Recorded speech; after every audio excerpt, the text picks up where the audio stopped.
요한복음 4장 46절에서 54절 말씀을 가지고 모든 문제 해결자라는 제목을 함께 은혜 나누기를 원합니다. 여러분, 이제 본문에는 예수님은 사마리아 수가성에 이틀을 머무시면서 복음을 전하셨습니다.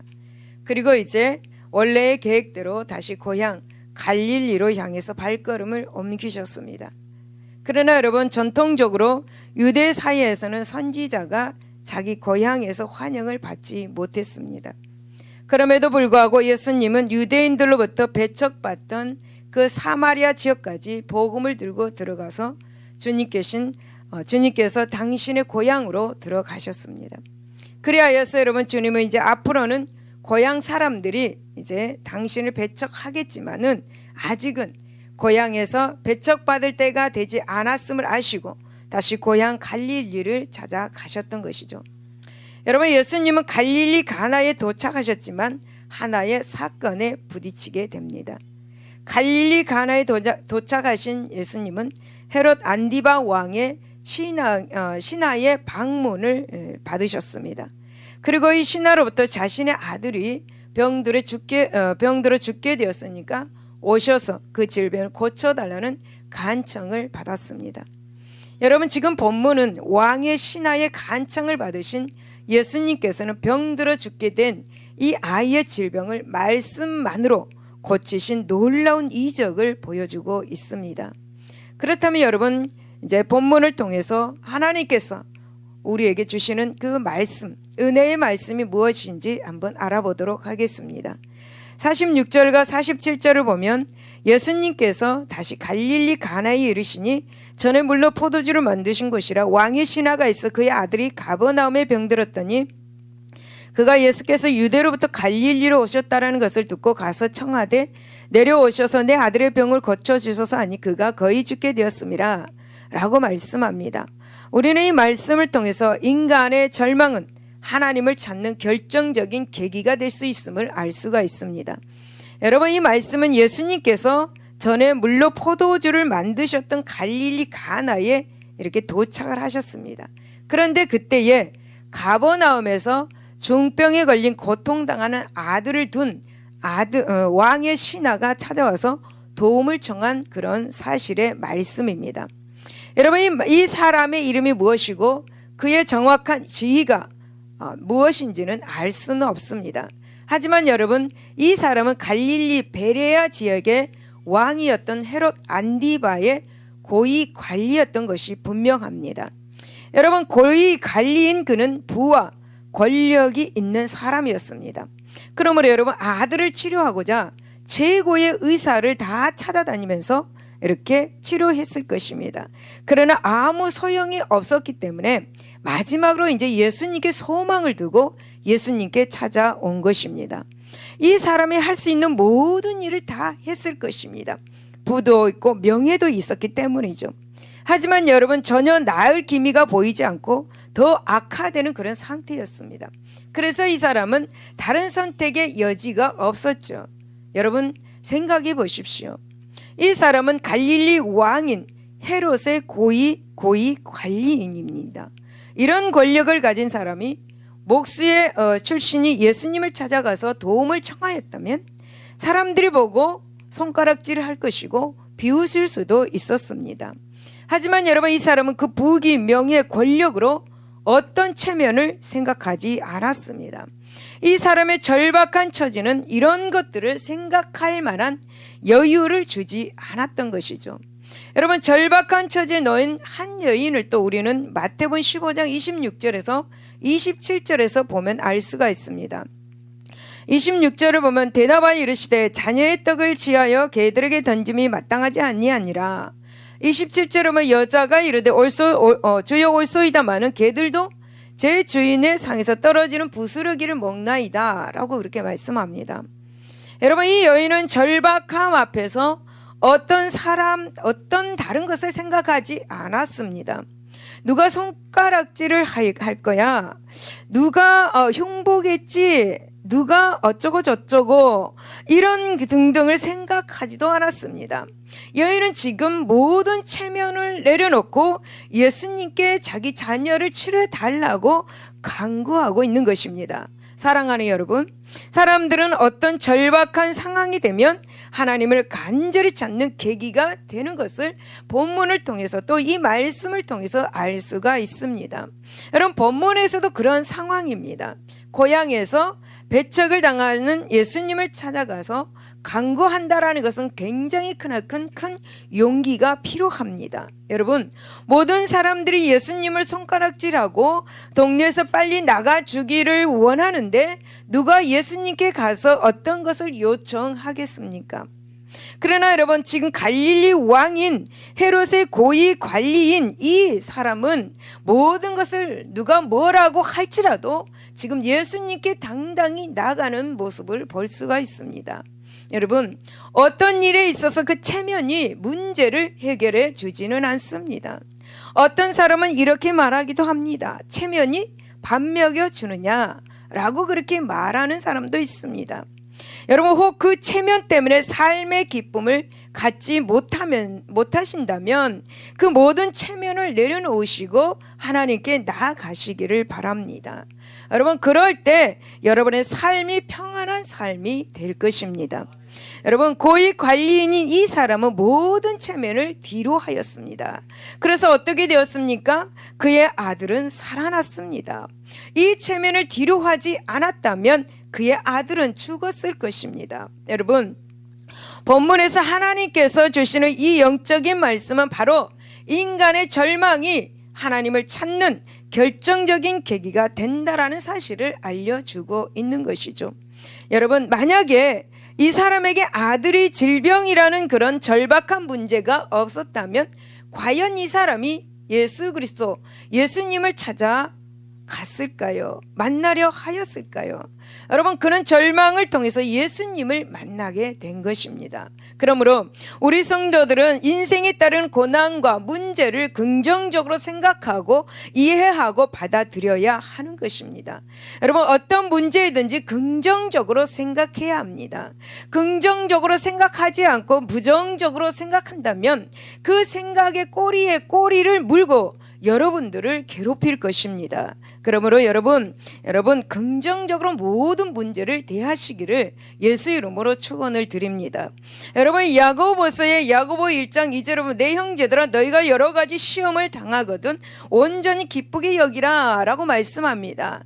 여러분, 우리는 이 말씀을 볼 때마다 이 말씀을 의아하게 생각할 것입니다. 그러나 여러분, 하나님께서 허락하시는 인생의 시련이나 고난, 어려움 등은 성공할 수 있는 인생의 자원이 될 수 있음을 아는 사람들은 이 말씀 앞에 아멘 할 것입니다. 할렐루야. 여러분, 고난과 여러 가지 시련은 양면성을 가지고 있습니다. 고난과 여러 가지 시련을 부정적으로 받아들이는 사람에게는 인생을 실패하게 만드는 독이 된다는 면이고, 또 다른 한 면은 고난과 여러 가지 시련을 긍정적으로 받아들이는 사람들에게는 훌륭하고 위대한 인생을 위한 중요한 재료들이 된다는 면입니다. 할렐루야.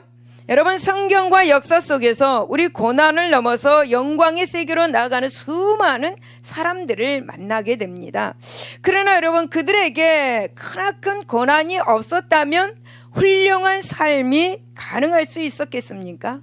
위대한 삶이 가능할 수 있었겠습니까? 하나님께 영광 돌리는 삶이 가능할 수 있었겠습니까? 여러분, 시편 119편 67절과 71절을 보면 고난당하기 전에는 내가 그릇 행하였더니 이제는 주의 말씀을 지키나이다. 또 이 71절은 고난당하는 것이 내게 유익이라 이로 말미암아 내가 주의 율례들을 배우게 되었다라고 고백합니다. 고난 다음에 고난이 끝나고 나면 반드시 이러했기 때문에 하나님이 나를 고난을 주셨고 나를 이 금의 자리로, 영광의 자리로 이끌어 주셨구나 라고 그렇게 고백하는 사람들의 말을 많이 듣습니다. 사랑하는 여러분, 우리들도 한 가지의 고난이 지나고 나면 어떻습니까? 아주 성숙한 사람으로 거듭나 있는 것을 볼 수가 있고 깨닫는 것을 볼 수가 있습니다. 여러분, 고난 당하기 전에는 내가 하나님의 말씀대로 살지 못합니다. 여러분, 그러나 고난을 당하고 나니까 이제 하나님의 말씀을 지킨다. 그런 고백을 할 수가 있는 것이죠. 사랑하는 여러분, 스스로 심각하다고 판단되는 어떤 문제들이 있습니까? 자신의 힘으로는 도저히 해결이 불가능한 위기가 여러분의 인생을 위협할지라도 두려워하지 마시기를 바랍니다. 왜냐하면 우리들에게는 언제든지 도우시고자 기다리시는 하나님이 계시기 때문입니다. 여러분, 그분은 우리의 모든 문제들을 완전하게 해결하실 수 있는 하나님이심을 믿으시기를 바랍니다. 여러분, 많은 사람들이 고난이나 시험이 닥쳤을 때 주저앉고 절망하면서 실패를 합니다. 여러분, 이런 사람들은 해답이 없어서 실패하는 것이 아닙니다. 왜 그런지 아십니까? 이들은 문제 해답을 엉뚱한 곳에서 찾으려고 했기 때문입니다. 여러분, 또 처음부터 해답을 찾을 생각을 하지 않고 포기했기 때문입니다. 사랑하는 여러분, 우리의 도움은 먼 곳에 있지 않습니다. 우리와 함께 하시는 하나님은 우리의 도움과 해답이 되는 것을 믿으시기를 바랍니다. 여러분, 어떤 문제로 인해서 내 영혼이 낙심하며 내 속에서 불안해하고 있습니까? 일이 막히고 어려움이 밀려들거든 기도의 골방으로 들어가시기를 바랍니다. 여러분, 기도의 골방에 들어가서 그분과 하나님과 상의하시기를 바랍니다. 여러분, 우리는 모두는 하나님의 자녀로서 하나님께 소망을 두고 살아야 하는 것입니다. 그래야 할 때 여러분, 하나님의 도우심으로 여러분은 기쁨으로 하나님을 찬송하게 될 것입니다. 여러분, 고난의 때가 하나님의 은혜를 경험할 수 있는 새로운 기회가 된다는 사실을 기억하시기를 예수 이름으로 축원을 드립니다. 48절을 보면 예수께서 이르시되 너희는 표적과 기사를 보지 못하면 도무지 믿지 아니한다 라고 말씀합니다. 이 말씀을 통해서 우리는 참된 믿음은 표적을 볼 때가 아니라 하나님의 말씀을 들을 때 생긴다라는 것을 알 수가 있죠. 여러분, 유대인에게는 고질적인 문제가 있었습니다. 그 문제가 뭐냐면 표적주의입니다. 표적. 여러분, 예수님은 지금 표적과 기사를 보지 못하면 도무지 믿지 아니한다고 그들에게 지적하고 있습니다. 바울도 유대인들의 이 표적주의를 지적하였습니다. 여러분, 이 표적주의는 유대인들이 참된 신앙으로 들어가지 못하도록 방해하는 거대한 그런 장애물이었습니다. 여러분, 유대인들은 어려서부터 해당해서 율법과 성경을 공부하고 있었고 또 읽고 있었습니다. 그들은 성경에 대해서 전혀 모르는 사람이 아닙니다. 모든 것, 성경이 어떤 책인가를 그들은 잘 알고 있습니다. 여러분, 이사야 34장 16절을 보면 하나님 입에서 나오는 말씀은 빠진 것이 하나도 없고 죄짝이 없는 것이 없다라고 이 말씀함을 그들은 알고 있습니다. 여러분, 유대인들은 다윗의 시편을 읽을 때마다 교훈을 받았을 것입니다. 시편 19편 7절에서 11절을 보면 여호와의 율법을 완전해서 영혼을 소생시키고 또 우둔한 자를 여러분 지혜롭게 하고 또 정직해서 마음을 기쁘게 하고 순결해서 눈을 밝히 보게 한다고 말합니다. 여러분, 하나님의 말씀은 정결해서 영원까지 이루고 진실해서 다 의롭고 금 곧 많은 순금보다 더 사모하라고 그렇게 교훈하고 있습니다. 여러분, 주의 종이 말씀으로 경고를 받고 말씀을 지킴으로 큰 상을 받는다라고 그렇게 이 시편에서는 교훈하고 있는 것을 유대인들은 알고 있습니다. 그럼에도 불구하고 여러분, 이 유대인들은 하나님의 말씀보다 표적을 더 중요시했다라는 점은 참으로 신기한 그런 노릇이죠. 여러분, 이들은 왜 하나님의 말씀을 알면서도 이 표적을 구하는 것입니까? 그것은 여러분, 그들의 마음이 더할 수 없이 강팍해져서 하나님의 말씀에 대해서 마음이 닫혀 있었기 때문입니다. 머리로만 하나님의 말씀을 알고 마음의 영혼은 문이 닫혀 있기 때문이죠. 그래서 무엇인가를 밖으로 나타내는 것을 원하는 것이었습니다. 사랑하는 여러분, 참된 믿음은 표적을 볼 때에 여러분 생기지 않습니다. 여러분, 참된 믿음은 하나님의 말씀을 들을 때에 생기는 것입니다. 여러분, 로마서 10장 17절에 보면은 믿음은 들음에서 나며 들음은 그리스도의 말씀으로 만난 것이다 라고 이렇게 말씀합니다. 여러분, 믿음은 눈으로 보면서 믿는 것이 아닙니다. 여러분, 눈으로 보지 않는 것을 믿는 것이 바로 믿음입니다. 믿음은 바라는 것들의 실상이 되는 것이고 보이지 않는 것들의 증거가 되는 것이 바로 믿음이라는 사실입니다. 여러분, 믿음을 가지시기를 예수 이름으로 축원을 드립니다. 여러분, 오순절날 성령이 강하게 임하였습니다. 이때 베드로는 하나님의 말씀을 강하게 선포하였습니다. 이 선포되는 말씀을 듣다가 3,000명이나 되는 많은 사람들이 참된 믿음을 갖게 되었습니다. 이들은 여러분 하나님의 말씀을 귀로 들었습니다. 이 말씀을 듣는 순간 말씀이 그들의 마음을 찌르기 시작합니다. 그래서 그들은 견딜 수 없는 마음의 상태에서 베드로에게 사도행전 2장 37절에 우리가 어떻게 해야 됩니까? 우리가 어떻게 해야 됩니까? 라고 그렇게 베드로에게 물었습니다. 사랑하는 여러분, 하나님의 말씀은 구원에 이르게 하는 지혜가 있는 것이죠. 그래서 여러분, 우리는 이 말씀을 사모해야 합니다. 이 말씀을 읽어야 합니다. 여러분, 하나님의 말씀은 구원에 이르도록 자라게 하는 또한 능력을 가지고 있습니다. 영과 혼과 골수 및 간절을 찔러 쪼개는 그런 능력의 말씀인 것이죠. 여러분, 질병이 있습니까? 말씀을 듣고 지키시기를 바랍니다. 문제가 있습니까? 말씀을 듣고 지키시기를 바랍니다. 여러분, 그렇다면 여러분 누구든지 자신의 믿음이 자라기를 원하십니까? 하나님의 말씀의 귀를 기울이시기를 바랍니다. 딴 생각하지 마십시오. 지금 이 시간에 이 말씀에 집중하십시오.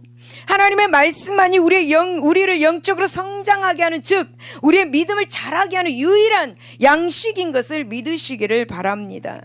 그러므로 여러분, 다른 어떤 것, 그러니까 신학이나 철학이나 이념 등 그 어떤 것으로도 이를 대신하려 해서는 안 되는 것이죠. 초자연적인 역사들 곧 기적도 마찬가지입니다. 여러분, 그것이 우리의 신앙을 자라게 하지는 못합니다. 순간입니다. 순간. 그때뿐입니다. 여러분, 사람이 아무리 건장한 체격을 가졌어도 영양 공급이 충분하지 못하면 어떻습니까? 제대로 힘을 쓸 수가 없습니다. 이렇듯이 여러분, 하나님의 말씀을 충분히 섭취하지 못하는 성도들의 신앙은 수박, 거듭기가 되고 마는 것이죠. 말씀이 우리 심령에 가득하게 저축되어 있다면 어디를 가든지 담대하게 능력을 발휘할 수가 있는 것이죠. 할렐루야. 여러분, 표적을 보고서 생긴 믿음은 뿌리가 깊지 못합니다. 그래서 여러분, 조그만 시험거리가 생기면 믿음에서 벗어나는 행동과 말을 하게 됩니다. 언제든지 하나님을 배반하고 돌아설 수 있습니다. 그러나 여러분, 말씀의 토대 위에 세워진 신앙은 그 터가 견고함으로 흔들리거나 무너지는 일이 없게 되는 것이죠. 사랑하는 여러분, 마태복음 7장 24절에서 25절을 보면 하나님의 말씀을 잘 듣고 행하는 자는 그 집을 반석에 지은 지혜로운 사람이다 라고 말합니다. 이런 사람은 아무리 비가 내리고 아무리 고난이 있고 아무리 핍박이 있고 아무리 창수가 나고 바람이 불어 그 집에 부딪혀도 무너지지 않습니다. 신앙을 버리지 않습니다. 왜냐하면 하나님의 말씀의 기초가 여러분 되어 있기 때문이죠. 그러나 여러분, 하나님의 말씀을 듣고 행하지 못하는 사람, 아니하는 사람은 그 집을 모래에 지은 어리석은 사람이다 라고 말씀합니다. 이런 사람은 여러분, 비가 내리고 고난이 닥치고 창수가 나고 바람이 부르면 그 집에 부딪히면 크게 무너지고 만다 라고 말합니다. 왜냐하면 하나님의 말씀이 그 마음의 기초가 없기 때문이죠. 사랑하는 여러분, 그러므로 여러분, 먼저 어떤 그런 표적보다도 말씀을 가르치고 말씀으로 훈련하는 것에 더욱더 집중하시기를 바랍니다. 여러분, 개인이든지 가정과 그리고 교회 그리고 공동체이든지 하나님의 말씀의 뿌리가 되고 토대가 될 때에 완전하게 성장할 수 있고 견고히 서게 되는 믿음이 생겨나는 것을 믿으시길 예수 이름으로 축원을 드립니다. 여러분, 49절과 50절을 보면 신하가 이르되 주여 내 아이가 죽기 전에 내려오소서. 예수께서 이르시되 가라, 내 아들이 살아있다 하시니 그 사람이 예수께서 하신 말씀 믿고 가더니 라고 그렇게 말씀합니다. 여러분, 이 말씀을 보면서 생명에 대한 주권은 바로 하나님께 있다라는 것을 알 수가 있죠. 여러분, 이 말씀은 왕의 신하가 사경을 헤매는 아들을 생각하여서 예수님을 재촉한 사실과, 그리고 예수님께서 그에게 내 아들이 살았다라고 말씀하신 그런 사실이 나오고 있는 것입니다. 여러분, 왕의 신하의 생각에는 예수님께서 자기 아들이 있는 곳으로 가셔서 어떤 행동을 해야만이 그에게 희망이 있을 것 같았습니다. 그런데 예수님께서는 지금 그 아들의 얼굴조차도 보신 적이 없음에도 말씀 한마디로 그 아들을 살려주셨습니다. 하나님의 말씀 한마디로 치료의 역사가 일어났다라는 거죠. 여러분, 마태복음 8장 5절에서 8절을 보면 예수님께서 가버나움에 들어가셔서 한 백부장을 만났습니다. 이 백부장은 주여 내 하인이 중풍병으로 집에 누워서 몹시 괴로워하고 있습니다 라고 말하니까 예수님께서는 즉시 내가 가서 고쳐주리라 라고 그렇게 말씀합니다. 만약에 우리한테 이렇게 말씀하셨다면 여러분 뭐라고 말씀하시겠습니까? 예수님 빨리 집으로 가셔야 합니다. 아마 그렇게 말을 했을 것인데 이 백부장은 어떻게 말한 줄 아세요? 주여 내 집에 들어오심을 나는 감당하지 못하겠습니다. 다만 말씀 한마디만 해주십시오. 그러면 내 하인이 낫겠습니다. 할렐루야. 이렇게 말을 합니다. 이 말을 들은 예수님께서 굉장히 놀라면서 이스라엘 중 아무에게서도 이만한 믿음을 보지 못하였다라고 그렇게 감탄하시면서 가라 내 믿음이 내 믿음대로 될지어다. 그 즉시 하인이 나았다라고 그렇게 기록하고 있습니다. 여러분, 말씀이 그 하인을 치료했습니다. 여러분, 지금 본문에도 말씀이 그 아들을 치료했습니다. 말 한마디 하나님의 말씀이, 여러분 그 말씀을 귀중하게 여기시기를 예수 이름으로 축원합니다. 여러분, 무엇입니까? 우리는 본문에서 생명에 대한 하나님의 절대적인 주권을 확인할 수가 있습니다. 여러분, 하나님은 생명의 주인이십니다. 사람들에게 생명을 공급하여 주시기도 하시고 또한 그 생명을 도로 찾아가시기도 하시는 분이 하나님이십니다. 할렐루야. 여러분, 사도행전 17장 25절은 만민에게 생명과 호흡과 만물을 친히 주시는 이는 곧 하나님이시다 라고 그렇게 말씀하고 있습니다. 그런데 여러분, 대개 사람들은 어떻습니까? 자신의 생명이 자기가 주인이다, 내가 주인이다, 내 생명은 내 주인, 내가 주인이다 라고 그렇게 말하는 분들도 있습니다. 그 어떤 사람은 병원 의사의 손에 내 생명이 달려있다 라고 그렇게 생각을 합니다. 그런데 여러분, 그것은 아주 큰 오해입니다. 착각입니다. 여러분, 모든 사람의 생명을 하나님께서 주장하시기 때문에 스스로 원한다고 해서 장수하게 된다는 것이 아닙니다. 여러분, 내가 오래 살고 싶어도 하나님이 너 가자 그러면 가는 것이에요. 내가 가고 싶어도 아니다, 너는 이때가 아니다 그러면 못 가는 거예요. 생명은 하나님의 손에 있는 것입니다. 할렐루야. 여러분, 의학적인 견지에서 보면은 건강에 전혀 문제가 없어가지고 장수가 가능하다고 판단 내려진 사람들도 그 말이 떨어지기 무섭게 어느 날 보면 없어요. 밤에 자다가다 아침에 보면 여러분 어떻습니까? 그런 사람들이 많아요. 자신에게서 이 죽음이 멀리 떨어진 곳에 있다고 우리는 생각해서는 안 되는 것입니다. 할렐루야. 왜 그렇습니까? 그것은 여러분, 모든 사람이 가까운 거리에서 하나님의 지시를 기다리고 있기 때문입니다. 여러분, 생명의 주인이신 그분이 누구든지 영혼을 걷어가시면 그 사람의 인생은 그것으로 끝이 되고 마는 것이죠. 그러나 우리는 또 천국이 있습니다. 여러분 5분 후에 무슨 일이 날지 정확히 우리는 모릅니다. 이 모르는 우리가 내일을 위해서 아무리 많은 계획을 세운다고 한들 그것이 얼마든지 허사가 될 수 있음을 우리는 유념해야 합니다.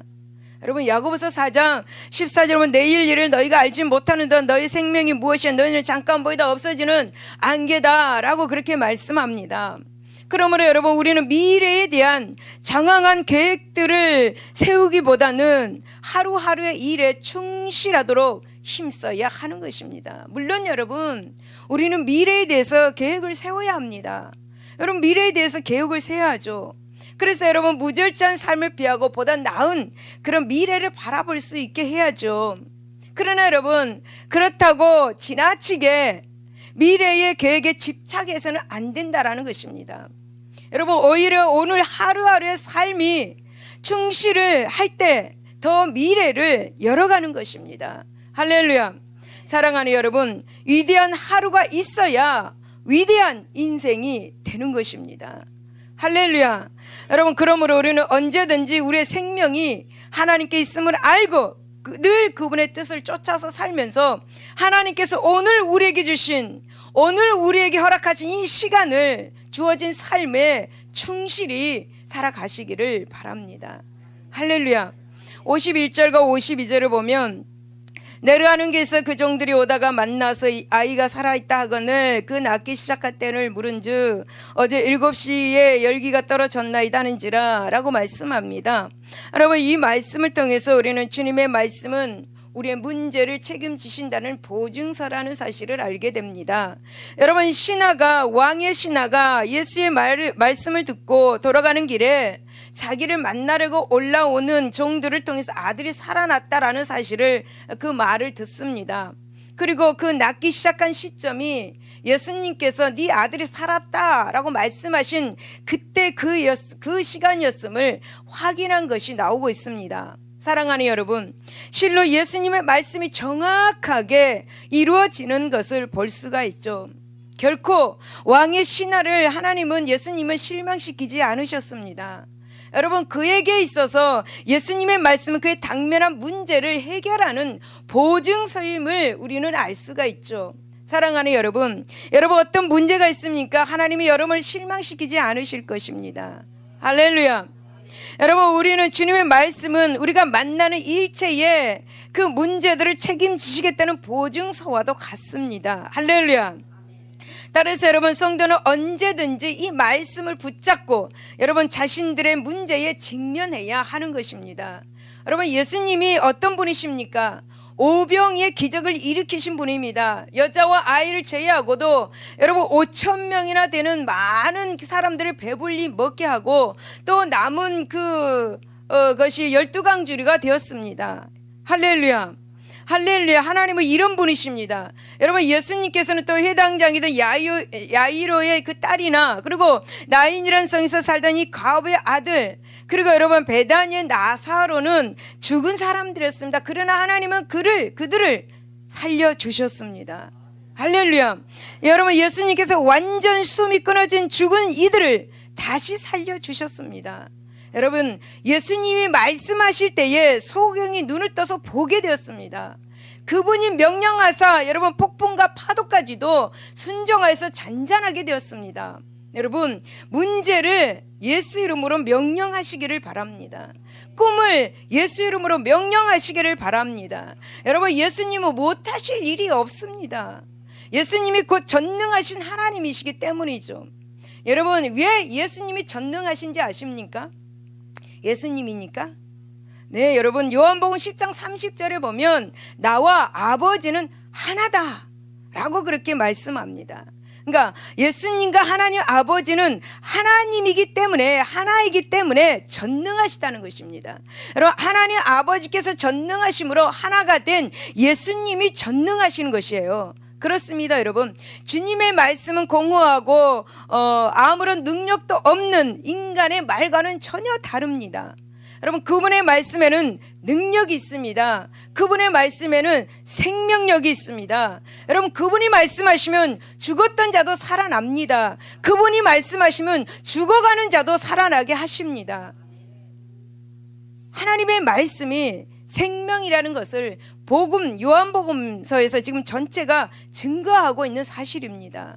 사랑하는 여러분, 요한복음 1장 1절에서 4절을 보면 주님의 말씀 자체가 생명이고 이 세상의 모든 것이 다 말씀으로 말미암아 지은 바 되었다라고 말씀하고 있습니다. 여러분, 여기에서 우리가 주의 말씀을 사모하고 듣고 또 전파해야 될 이유가 있습니다. 하나님의 말씀을 들을 때에 죄와 허물을 죽었던 영혼이 살아납니다. 거듭남의 역사가 일어납니다. 응답이 나타납니다. 여러분 53절에 보니까 그의 아버지가 예수께서 내 아들이 살아있다 말씀하신 그때인 줄 알고 자기와 그 온 집안이 다 예수를 믿었습니다. 할렐루야. 그러므로 여러분 하나님의 말씀을 사모하고 그 말씀을 전파하시기를 바랍니다. 전도하기 힘들어요. 나는 말씀을 잘 알지 못해서 전도할 때 힘들어요 라고 말씀하신 분들은 염려하지 마십시오. 예수 이름, 그 예수 이름만 불러도 능력이 나타나는 거예요. 그 예수 이름이 여러분 역사를 일으키는 거예요. 할렐루야. 그 예수라는 그 이름이 바로 복음이에요. 굿뉴스, 좋은 새로운 소식이에요. 그 새로운 소식을 전할 때에 그들의 심령이 박히게 되는 거예요. 그래서 열매가 맺히는 것입니다. 여러분 전도하기 힘들다 이런 말 하지 마시기 바랍니다. 예수 이름만 불러보세요. 그들의 마음에 그 예수 이름이 꽂히는 것입니다. 할렐루야. 여러분 우리가 전도할 때 여러분의 생명이 풍성해지면서 죽어있는 수많은 영혼들을 다시 살려내는 생명 소생의 역사가 일어나는 것입니다. 여러분 예수님은요 영혼을 살리기 위해서 왕의 신하의 아들을 고쳐주셨어요. 문제를 해결해 주시는 목적은 바로 무엇인지 아십니까? 그 영혼을 살려주시기 위해서예요. 그 영혼을 구원해 주시기 위해서 질병을 문제를 해결해 주시는 것입니다. 할렐루야. 꼭 마음에 기억하시기를 바랍니다. 여러분 마가복음 9장 23절에 보면 예수께서 이르시되 할 수 있거든요. 무슨 말이냐? 믿는 자에게는 능히 하지 못할 일이 없다라고 말씀합니다. 여러분 우리는 모든 일을 할 수 있습니다. 하면 됩니다. 하지 않으니까 안 되는 거예요. 하면 됩니다. 할렐루야. 여러분 우리가 말씀에 다른 것을 자꾸 의지하려고 하면 생명과 모든 것을 다 잃게 되는 것입니다. 하지만 여러분 하나님의 말씀을 자꾸 의지하면 생명을 얻을 때 풍성하게 얻게 되는 역사가 일어나는 것입니다. 할렐루야. 따라서 여러분 우리는 어떤 힘든 문제들을 만나게 될 때에 성경에서 예수님께서 어떻게 말씀하셨는지를 확인하고 찾아보고 그 말씀을 붙잡고 기도하시기를 바랍니다. 말씀을 붙잡고 기도할 때에 여러분에게 응답이 주어지는 것입니다. 할렐루야. 그렇다면 여러분 무엇입니까? 바로 성경은 우리 인생의 모든 답, 즉 보증서인 거라는 것이죠. 여러분 이 보증서는 세상 사람들에게는 주어지지 않습니다. 여러분 하나님의 말씀의 보증서는 구원받은 하나님의 자녀들이 된 우리들에게만 주어지는 것입니다. 그 주어지는 것이 바로 보증서예요. 여러분 자신의 문제가 있다면 누구든지 이 말씀인 보증서를 붙잡으면 실망하는 일이 없게 된다는 사실을 기억하시기 바랍니다. 할렐루야. 여러분 히브리서 6장 17절에 하나님은 약속을 기업으로 받은 자들의 그 뜻이 변하지 아니함을 충분히 나타내시려 그 일을 맹세로 보증하셨다라고 이렇게 말씀합니다. 여러분 우리 예수님은 일양 미쁘시기 때문에 무엇이든지 말씀하시는 대로 반드시 시행하시는 분이십니다. 할렐루야. 일을 만드시고 그 일을 성취하시는 하나님은 반드시 이루시는 분입니다. 여러분에게 하나님께서 무슨 약속하셨습니까?